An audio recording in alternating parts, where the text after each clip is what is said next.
la question effectivement de la vulnérabilité de la ville intelligente, c'est une question importante et de fond parce que, après tout, on va laisser la gestion de la ville à des systèmes automatiques, en quelque sorte, ou semi-automatiques. Donc il y a toujours la crainte que des hackers arrivent à prendre le contrôle de ces systèmes, le système de l'énergie, le système de l'eau, etc., qui sont des systèmes très très sensibles. Est-ce qu'on peut imaginer aujourd'hui une ville où il y a une coupure d'électricité pendant quelques heures? On peut imaginer un peu toutes les difficultés, ou le système de transport, etc. Donc effectivement, on a une difficulté par rapport à ça, c'est qu'avec l'avancement de la technologie, on devient plus vulnérable. Donc c'est une question qui est très très importante, qu'il faudra traiter. Et dès qu'on conçoit un système intelligent, la question de la sécurité, c'est une question qui est centrale. On va réfléchir avant tout à ça et adapter. Ça veut dire que tout le temps, cette question-là, il faudra qu'elle soit posée.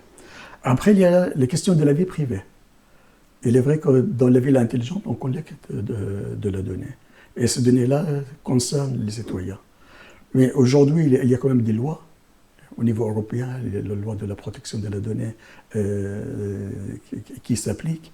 Donc ça veut dire que tous ceux qui sont en charge aujourd'hui de la ville intelligente ou des systèmes intelligents, il faudra qu'ils fassent très très attention à ce que la protection de la vie privée soit vraiment au cœur. On a des processus aujourd'hui qui permettent de le faire, d'avancer par rapport à ça.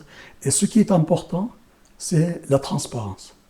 Ça veut dire que quand moi je travaille avec des données, que je sois transparent, qu'est-ce que j'ai fait avec les données, comment je les stocke, etc. Et aujourd'hui avec la loi, où, bien sûr le citoyen il a le droit de connaître les données qu'on a sur lui, qu'est-ce qu'on fait avec ces données, etc.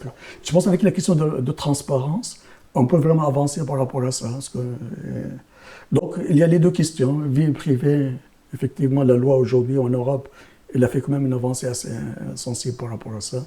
Et la vulnérabilité, il faudra qu'elle soit au cœur de tous les systèmes qu'on développe pour la ville intelligente. Et jamais dire comme quoi, ça y est, on a fait, maintenant on est rassuré. Non, parce que nos capacités d'avancer aussi, les hackers, ils ont aussi leur capacité d'avancer. Donc, ce sont des questions qu'il faudra qu'on pose en continu.